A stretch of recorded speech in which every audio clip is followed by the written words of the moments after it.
আজকের এই ভিডিওটা অতি গুরুত্বপূর্ণ। দেখা মাত্র প্রত্যেকটা বাংলাদেশী নাগরিক এটা ভিডিওটা শেয়ার করে দিবেন, কারণ আমি যে তথ্যগুলো দিচ্ছি। তো আমি সরকারকে বলবো সিরিয়াসলি ইনভেস্টিগেট করবার জন্য, এবং এর আগে সচিব ওয়াজেদ জয় দেখবেন বারবার বলেছে কোনো এভিডেন্স পাবেন না আমাদের ব্যাপারে। আগুনের চিত্রটা আপনারা দেখেন, বিভিন্ন জায়গায় পর্যটন থেকে আগুন লাগানো হয়েছে। যে গুরুত্বপূর্ণ স্তরগুলা যেখানে বাংলাদেশের বিভিন্ন সিক্রেট কাগজ রয়েছে, বিভিন্ন অফিসে আদালতের বিভিন্ন ইম্পর্টেন্ট ইস্যু রয়েছে, সেখানে আগুন হয়েছে। আগুন যদি লাগে তাহলে সচিবালয় প্রত্যেক জায়গায় লাগার কথা। এটা নিশ্চয়ই ষড়যন্ত্রমূলক ভাবে এবং পরিকল্পিতভাবে আগুন লাগানো। নতুন করে ষড়যন্ত্রে মেতে উঠেছে সচিবালয়ের মধ্যে। গভীর রাতে তারা আগুন লাগিয়ে দিয়ে, তারা তথ্য মন্ত্রণালয়, এলজিইডি মন্ত্রণালয়, আপনার নাহিদ এবং আসিফদের যে মন্ত্রণালয়গুলো রয়েছে তাদের নিয়ন্ত্রিত সেই মন্ত্রণালয়গুলোতে এই মুহূর্তেও আগুন জ্বলছে, আগুন নিয়ন্ত্রণের চেষ্টা চলছে। কিন্তু আগুনের ভয়াবহতা আজকে তাদের এই মন্ত্রণালয় গুরুত্বপূর্ণ নথিপত্র সহ এই সচিবালয়ের নথিপত্রগুলো মুছে দেওয়ার জন্য, আওয়ামী লীগের দুর্নীতির টাকা পয়সা লোপাট করা এই জিনিসগুলোর তথ্যকে মুছে ফেলার জন্য, এবং ঠিক বাংলাদেশের আগামী দিনের যাতে এই সরকার সুষ্ঠুভাবে চলতে না পারে সেগুলা মুছে দেওয়ার জন্য ভয়াবহভাবে আগুন লাগিয়ে দিয়ে। আগুনটা এক জায়গায় ধরে নাই, তিনটা জায়গায় আগুন ধরছে, 4টা জায়গায় আগুন ধরছে। ধরেন 7 নম্বর ভবনে আগুন লাগছে, 7 নম্বর ভবনে ইউনিট নম্বর 3-এ আগুন লাগছে, ইউনিট নম্বর 6 আবার আগুন লাগছে, ইউনিট নম্বর 9 আবার আগুন লাগছে। এই যে মাঝখানে গ্যাপ ভবনগুলো, এখানে কিন্তু আগুন লাগে। বিষয়টা বুঝছেন? আমি আপনাদের কিভাবে বোঝাবো? ধরেন এই ইউনিটে আগুন লাগছে, এই ইউনিটের আগুনটা কি করবে? সরিয়ে বি ইউনিটে যাবে, তাই তো? বি ইউনিটে লাগেনি, সি ইউনিটে লাগেনি, ডি ইউনিটে লাগেনি, ই ইউনিটে গিয়ে আবার লাগছে। আবার ই ইউনিটের পরে গ্যাপ গিয়ে আবার দেখা গেছে ওয়াই ইউনিটে গিয়ে আবার আগুন লাগছে। তো এই যে আগুনটা লাগলো বিচ্ছিন্ন ভাবে, কি করে লাগে একবার চিন্তা করেন তো। এটা মানে কেউ তো লাগিয়ে দিয়েছে, বোঝা যাচ্ছে। একটি ট্রাক ছিল, একটা খালি ট্রাক সম্পূর্ণ ধাক্কা দিয়ে চলে গেছে চোখের সামনে। ডাইরেক্ট এমন এত জোরে ধাক্কা দিয়েছে ফায়ার সার্ভিস কর্মীকে, উনি কিন্তু কয়েক হাত ছিটকে গিয়ে পড়ছে। কিন্তু এটা যদি পরিকল্পিত না হয় তাহলে কিভাবে সম্ভব? সম্পূর্ণ আমাদের ধারণা এটা পরিকল্পিত। এক রুমে আগুন জ্বলছে, আরেক রুমে আগুন জ্বলছে, মধ্যবর্তী পার্থক্য 100 মিটার। এটা কিভাবে সম্ভব? নাহিদ আর আসিফের রুম পুড়ে গেল। তো আমি সরকারকে বলবো সিরিয়াসলি ইনভেস্টিগেট করবার জন্য, এবং এর আগে সচিব ওয়াজেদ জয় দেখবেন বারবার বলেছে কোনো এভিডেন্স পাবেন না আমাদের ব্যাপারে। এবং তিনি কিন্তু তথ্য উপদেষ্টা ছিলেন, লাখ লাখ হাজার হাজার কোটি টাকা লুটপাটের নায়ক ছিলেন তিনি। অতএব তার ডিপার্টমেন্টটা পুড়ে গেছে আজকে, নাহিদ যেটার দায়িত্বে এখন। তো সরকারকে আমি বলবো সিরিয়াসলি ইনভেস্টিগেট করবার জন্য স্যাবোটাজ আছে কিনা। চট্টগ্রাম বাংলাদেশের অংশ অ্যাট এনি কস্ট। বাংলাদেশে যদি কেউ মনে করে থাকে কোন সীমান্ত থেকে এসে চট্টগ্রামের 1 ইঞ্চি মাটিতে হাত দেবে, তাদের কারো চোখ থাকবে না, হাতও থাকবে না। জুলাই আগস্টের পরিবর্তনের পরে এই কলকাতা নিয়ে যাওয়া আমাদের চিকেন নেকের গল্প আমাদেরকে মনে করায় দিচ্ছে। ফেনী নদীর ওই পারে আমাদের কেটে দিবে, কেটেই অংশ নিয়ে যাবে। পার্বত্য চট্টগ্রামে ঝামেলা চলছে, চিটাগংয়ের পাহাড় টাহাড় নিয়ে ঝামেলা চলতেছে।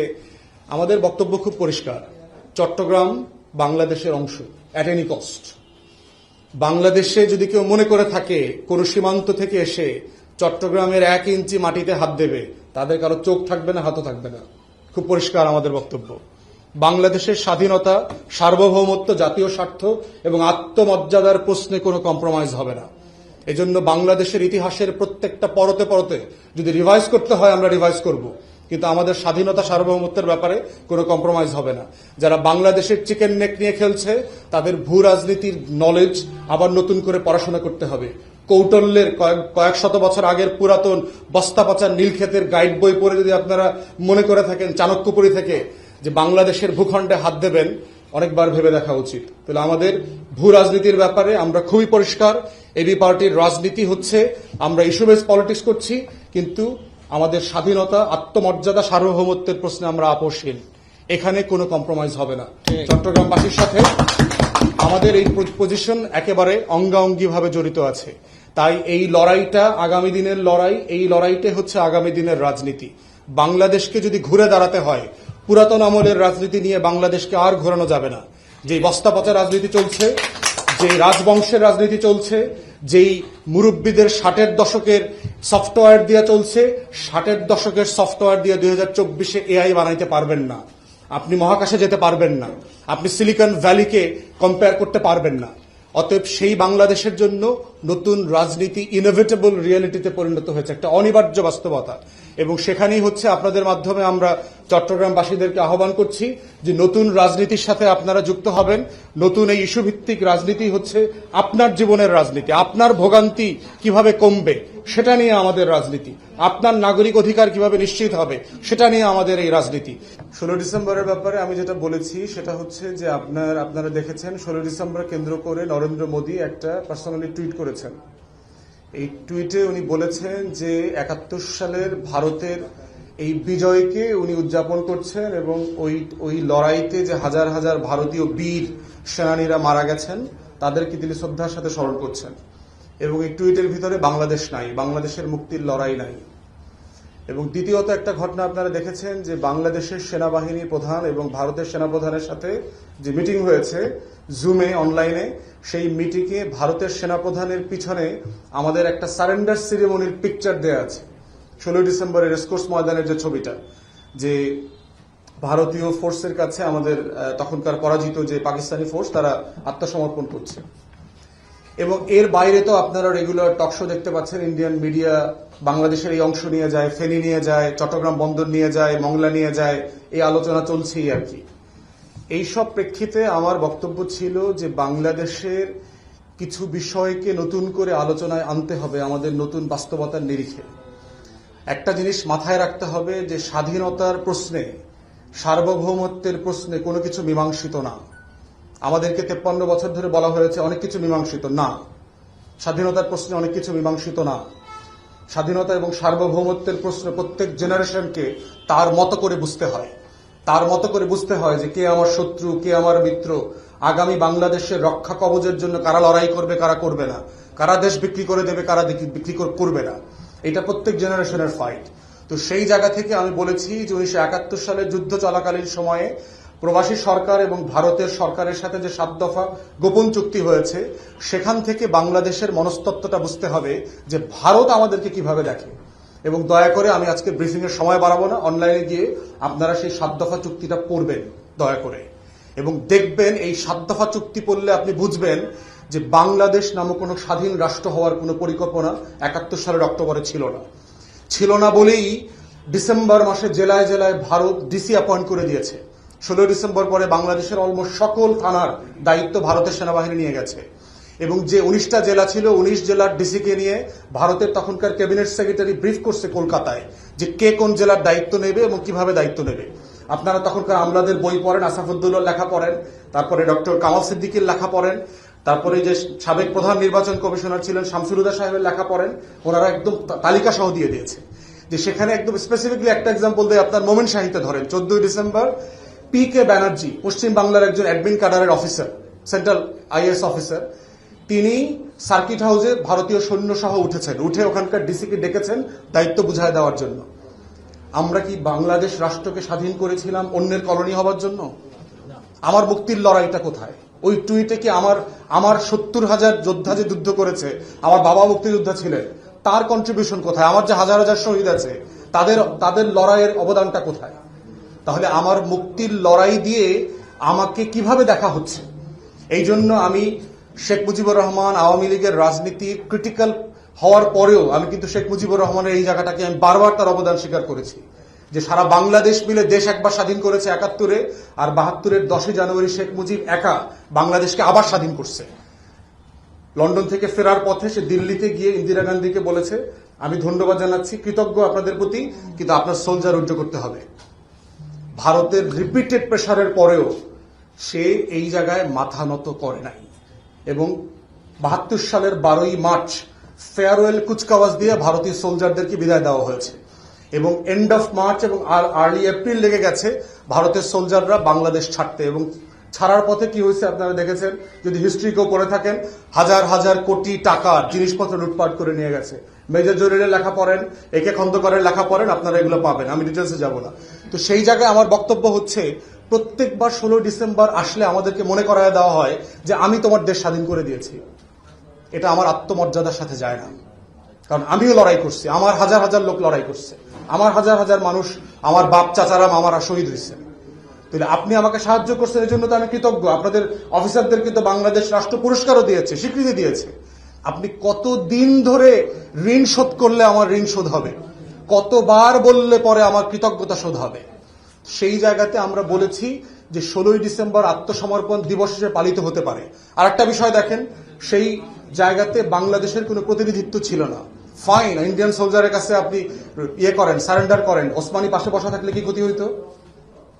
সারা দুনিয়াতে অ্যালাইড ফোর্স সেকেন্ড ওয়ার্ল্ড ওয়ারের সারেন্ডার সেরিমনি দেখেন, অ্যালাইড ফোর্সের কমান্ডাররা একসাথে বসে আছে। What's wrong with it? General Osmani Sylhet থেকে ফ্লাই করেছেন, ঢাকাতে আসবেন, তার হেলিকপ্টার ধরে গুলি করা হয়েছে, উনি পায়ে গুলিবিদ্ধ হয়েছেন, ভাগ্যিস মরে যান নাই। কেন এটা করতে হবে? এইসব কারণে আমি বলেছি যে এটা আমার মুক্তির লড়াই একটা বড় জায়গা, কিন্তু এই ডিসেম্বর মাসে আমি ইন্ডিয়ান কলোনিতে পরিণত হয়েছিলাম। শেখ মুজিবুর রহমান, তাজউদ্দিন আহমেদের স্ট্রং পজিশনের কারণে 72 সালের মার্চ এপ্রিলে দেশ নতুন করে স্বাধীন হয়েছে। তো সেজন্য আমি বলছি যে তর্কের উপরে ভিত্তি করে এটা আলোচনায় আসা দরকার, কারণ রাষ্ট্র সাপেক্ষে আমি তো মীমাংসিত বিষয় দেখতে পাচ্ছি না এখানে, কারণ আমার মুক্তির লড়াইটা তো শেষ হয় নাই। এত বড় একটা বিল্ডিং এ এক রুমে আগুন জ্বলছে, আরেক রুমে আগুন জ্বলছে, মধ্যবর্তী পার্থক্য 100 মিটার। এটা কিভাবে সম্ভব? আগুন নির্দিষ্ট একটা জায়গা থেকে উৎপত্তি হয়ে ধীরে ধীরে ছড়িয়ে পড়বে, এটাই তো হওয়ার কথা ছিল। কিন্তু এমন দুইটা রুমে আগুন চলছে, যে রুমগুলো হচ্ছে এই অভ্যুত্থানের সামনে থেকে নেতৃত্ব দেয় আমাদের সহযোদ্ধারা, যারা এখন সরকারের প্রতিনিধিত্ব করছে। আমাদের উপদেষ্টা আসিফ মাহমুদ এবং নাহিদ ইসলামের রুম কিভাবে জ্বলে পুড়ে শেষ হয়ে গিয়েছে আপনারা দেখেছেন। ইতিমধ্যে আমরা সংবাদপত্রের মাধ্যমে, নিউজ এবং প্রিন্ট মিডিয়ার মাধ্যমে জানতে পেরেছি সেখানে একটি কুকুরের মৃত লাশও পাওয়া গিয়েছে, মৃতদেহ পাওয়া গিয়েছে। একটি কুকুর কিভাবে সচিবালয়ের ভিতরে ওই রুমটিতে পাওয়া যেতে পারে?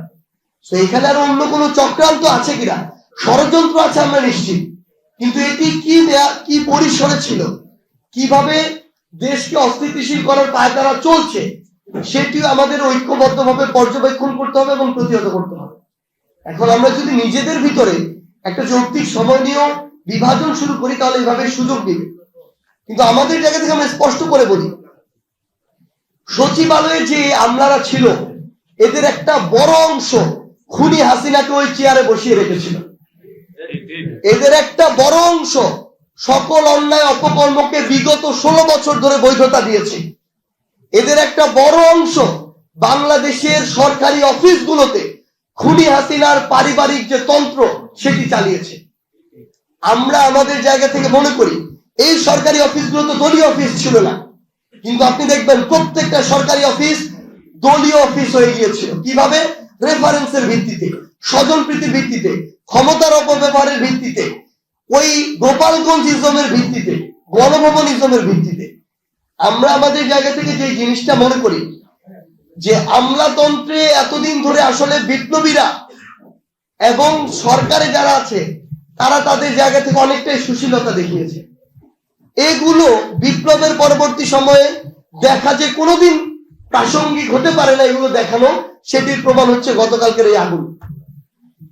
আমরা দেখেছি 4ই আগস্টেও সচিবালয়ে নিজের অফিস বাদ দিয়ে সেখান থেকে বের হয়ে বিভিন্ন জায়গায়, সচিবালয়ের সামনে বলেন, পল্টনে বলেন, প্রেস ক্লাবের সামনে বলেন, বিভিন্ন জায়গায় কিছু তথাকথিত আমলা নামক দাস, শেখ হাসিনার কিছু দালাল স্লোগান দিয়েছে খুনি হাসিনার পক্ষে। তারা এখন সচিবালয় অফিস করে। তো তারা যখন 4 আগস্টে এই কাজ করে সচিবালয় অফিস করে, আপনার সচিবালয় নিরাপদ কিভাবে থাকবে? আমরা আমাদের জায়গা থেকে মনে করি এই অন্তর্বর্তীকালীন সরকারের এখন এই অভ্যুত্থান এবং বিপ্লবের স্পিরিটকে ধারণ করে ওইভাবেই পদক্ষেপ নেওয়া উচিত। এখানে হয় সাদা না হয় কালো, মধ্যবর্তী কোনো জায়গা নেই। যারা বিগত 16 বছর ধরে এভাবে এত প্রত্যক্ষ এবং পরোক্ষভাবে মানুষের উপর জুলুম করলো, নির্যাতন করলো, নিপীড়ন করলো, তাদেরকে যদি আপনি একটি চেয়ারে বসিয়ে রাখেন, ওই চেয়ারের যে রেসপন্সিবিলিটি, ওই রেসপন্সিবিলিটির সাথে দেশের হাজার হাজার লক্ষ লক্ষ মানুষের সেবা সম্পৃক্ত, সেটা তো কোনোদিন সুষ্ঠুভাবে পাওয়া সম্ভব নয়। এবং ওই চেয়ারগুলোকে ব্যবহার করে দেশের সচিবালয়ের ভিতরে থেকে শুরু করে পুরো দেশে বিভিন্ন বিশৃঙ্খলা এখনো হচ্ছে, অপকর্ম হচ্ছে, এখনো বিভিন্ন জায়গায় দলীয় এজেন্ডা বাস্তবায়ন হচ্ছে। কার দলীয় এজেন্ডা এটা ফ্যাক্ট না, কিন্তু এটা হবে কেন এটা ফ্যাক্ট। এত বড় অভ্যুত্থানের পরে তো এজেন্ডা বাস্তবায়ন হওয়ার কথা ছিল জনগণের, রাষ্ট্রের, সেখানে এখনো কেন নির্দিষ্ট কোনো গোষ্ঠী বা দলের এজেন্ডা সার্ভ হবে? আমরা এই জিনিসটিকে স্পেসিফিক করে আমরা আমাদের মধ্যে বিভাজন ক্রিয়েট করছি। স্পেসিফিক করার প্রয়োজন নেই, যে কোনো দল হতে পারে, কিন্তু এটা যদি হয় এটা সামগ্রিকভাবে দেশের মানুষের এবং রাষ্ট্রের জন্য ক্ষতিকর। এবং আমরা চাই যে আমাদের যে তরুণ প্রজন্মের হাত ধরে এই নতুন বিপ্লব সাধিত হয়েছে এই দেশে, সেটা যেন আমরা আমাদের রক্তে, আমাদের ধমনীতে ধারণ করি, এবং সেটাকে ধারণ করে যেন আমরা আমাদের কাজগুলো করি। আমাদের যেন এই সৎ সাহস থাকে, ভালোটাকে ভালো বলবো, খারাপটাকে খারাপ। শেয়ার করে দিন। বাংলাদেশের বিরুদ্ধে গভীর ষড়যন্ত্র চলমান, সেই ষড়যন্ত্রের অংশ হিসেবে বাংলাদেশ সচিবালয়, যেই সচিবালয় হচ্ছে বাংলাদেশের সরকারের প্রাণকেন্দ্র, একটি দেশ পরিচালনার জন্য যেই জায়গাটা হচ্ছে মূল জায়গা, সেই সচিবালয়ে আজ গভীর রাতে ভয়াবহভাবে আগুন লেগিয়ে দিয়েছে শেখ হাসিনা, শেখ পরিবার এবং আওয়ামী লীগের অসভ্য যারা দীর্ঘদিন পর্যন্ত দেশটাকে ধ্বংস করতে চেয়েছে। তারা আজকের নতুন করে ষড়যন্ত্রে মেতে উঠেছে। সচিবালয়ের মধ্যে গভীর রাতে তারা আগুন লাগিয়ে দিয়েছে। তারা তথ্য মন্ত্রণালয়, এলজিইডি মন্ত্রণালয়, আপনার এই যে কি বলে আপনার নাহিদ এবং আসিফদের যে মন্ত্রণালয়গুলো রয়েছে তাদের নিয়ন্ত্রিত সেই মন্ত্রণালয়গুলোতে এই মুহূর্তেও আগুন জ্বলছে, আগুন নিয়ন্ত্রণের চেষ্টা চলছে, কিন্তু আগুনের ভয়াবহতা আজকে তাদের এই মন্ত্রণালয়ের গুরুত্বপূর্ণ নথিপত্র সহ এই সচিবালয়ের নথিপত্রগুলো মুছে দেওয়ার জন্য আওয়ামী লীগের দুর্নীতির টাকা পয়সা লোপাট করা এই জিনিসগুলোর তথ্যকে মুছে ফেলার জন্য এবং ঠিক বাংলাদেশের আগামী দিনের যাতে এই সরকার সুষ্ঠুভাবে চলতে না পারে সেগুলো মুছে দেওয়ার জন্য ভয়াবহভাবে আগুন লাগিয়ে দিয়েছে। শুধু নয়, আগুন নিভানোর জন্য যেই কর্মীটি আগুন নিভাতে অতি ব্যস্ত হয়ে দৌড়াদৌড়ি করছিল, সেই কর্মীকে পিছন থেকে এসে ট্রাক চাপা দিয়ে তাকে মৃত্যুর নিশ্চিত করেছে একজন ট্রাক ড্রাইভার। কিন্তু এই লোক ট্রাক ড্রাইভার না, এই লোক ছাত্রলীগ, আওয়ামী লীগ কিংবা যুবলীগের কর্মী, এবং এই ট্রাক ড্রাইভারও ওই আগুন লাগানোর পিছনে জড়িত বলে আমি মনে করি। আজকের দেশ নিয়ে এক কঠিন ভয়াবহ চরম মাত্রার ষড়যন্ত্র চলছে। আজ যেই মুহূর্তে ষড়যন্ত্র চলছে সেই মুহূর্তে নাকে তৈল দিয়ে আপনারা ঘুমাচ্ছেন। আমি বারবার বলেছি, বাংলাদেশে আওয়ামী লীগ রেখে কোনোদিন আপনি রাষ্ট্র পরিচালনা করতে পারবেন না। সমগ্র তন্দ্রে তন্দ্রে আওয়ামী লীগের দালালরা বসে আছে, সমগ্র মোড়ে মোড়ে আওয়ামী লীগ বসে আছে, সমগ্র জায়গায় আওয়ামী লীগের দালালগুলো এখনো কাজ করছে।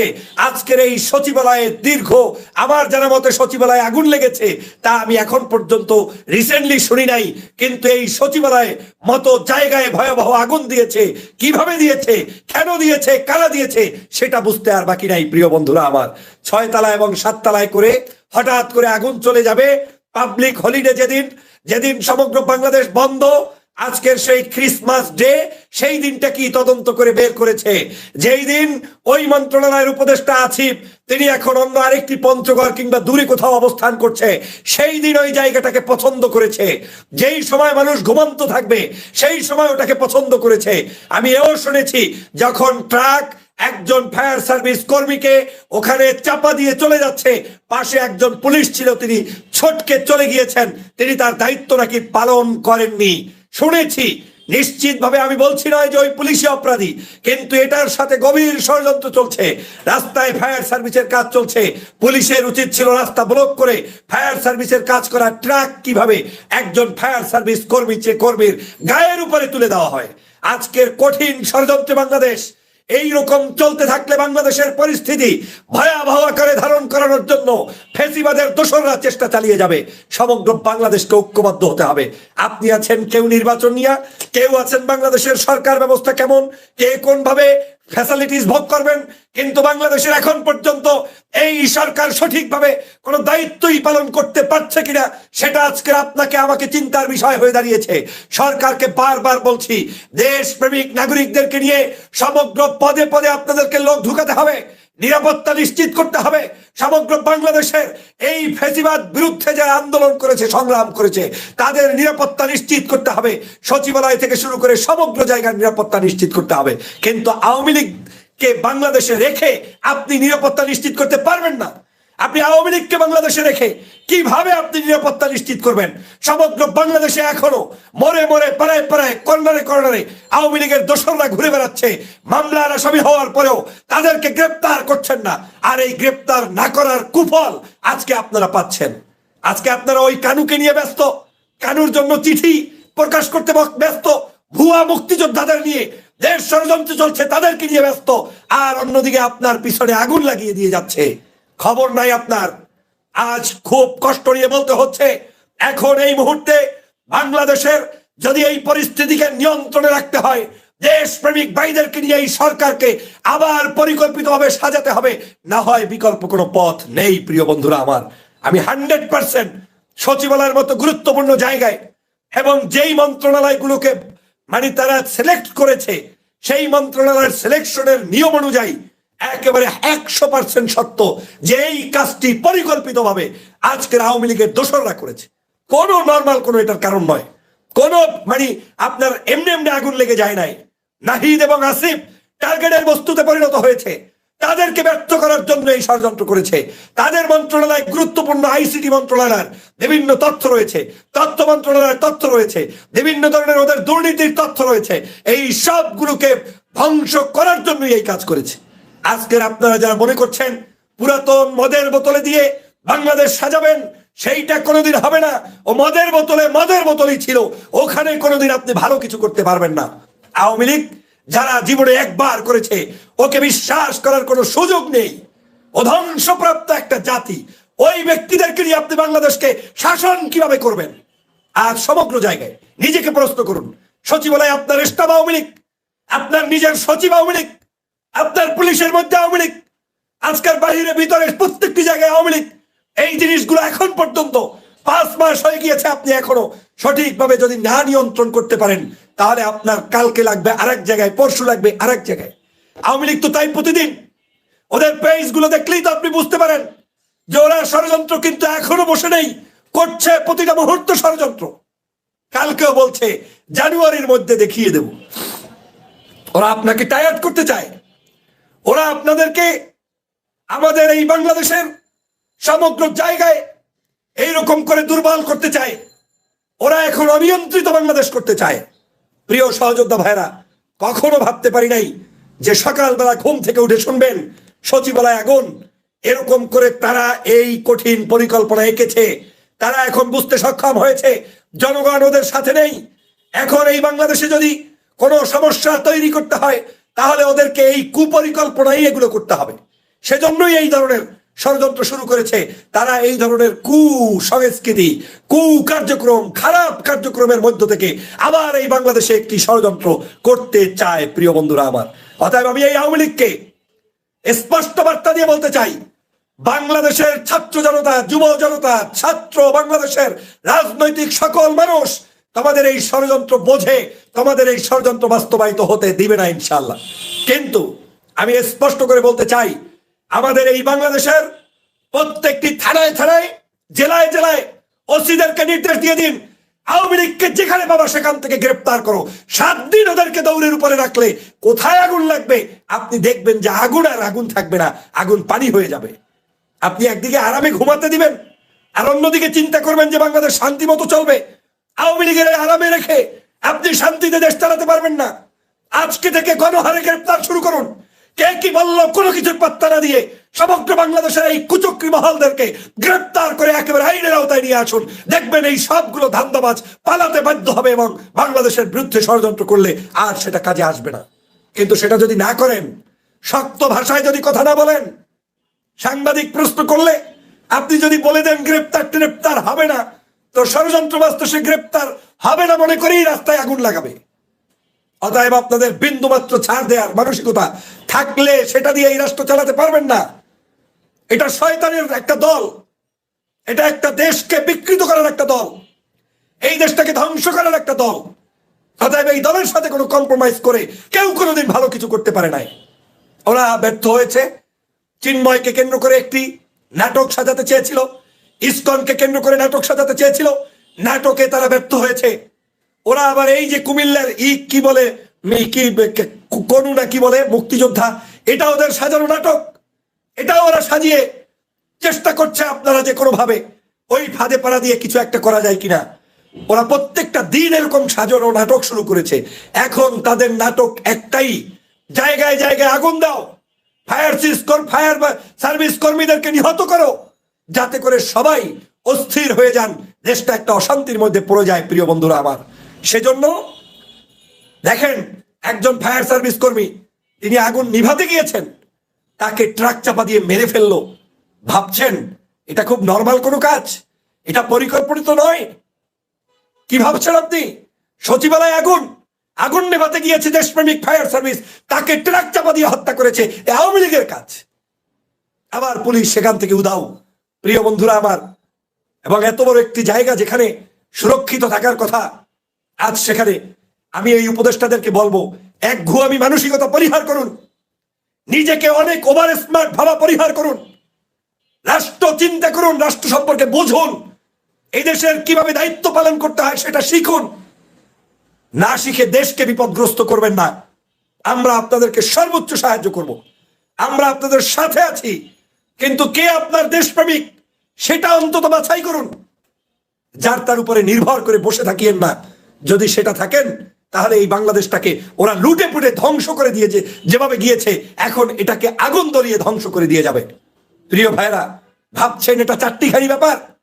সচিবালয় আগুন, এবং সেই আগুনের ভয়াবহতা এমন ছিল যে সমগ্র দুটো মন্ত্রণালয় সব কিছুকে পুড়ে ছারখার করে দিয়েছে। হয়তো আমরা এখনো জানি না ভিতরের নিউজটা কি, কিন্তু এখন পর্যন্ত সেখানে মিডু মিডু আগুন এখনো জ্বলছে।